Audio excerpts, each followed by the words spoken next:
একটা পরিকল্পনা আছে, নেওয়া হয়েছে। পরিকল্পনাটা কি একটু বলি। আমরা প্রত্যেকটা পরিবারের নারী সদস্যর নামে একটা করে ফ্যামিলি কার্ড প্রদান করব।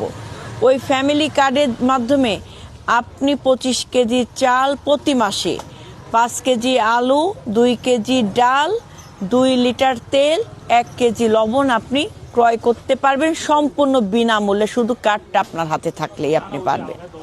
এবং সেই কার্ড কোনো মেম্বার করবে না, কোনো চেয়ারম্যানের কাছে যাওয়া লাগবে না, সরাসরি সরকার আপনার নামে থানা জরিপের মাধ্যমে সেই কার্ড আপনার কাছে পৌঁছে দেবে।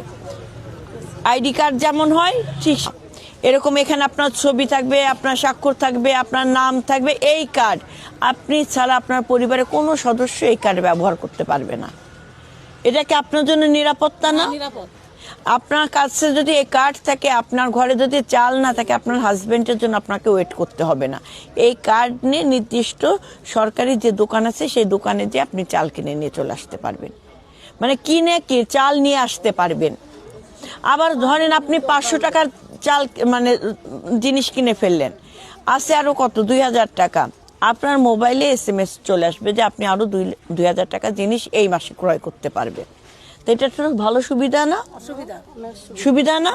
এবং এইটার জন্য আপনার অন্য যে সকল সামাজিক নিরাপত্তা কিংবা খাদ্য নিরাপত্তার যে সুবিধাগুলো আছে সরকার প্রদত্ত, কোনোটাই কর্তন হবে না, কোনোটাই কাটা যাবে না, সবগুলো থাকবে। তার পাশাপাশি আপনি এটা পাচ্ছেন।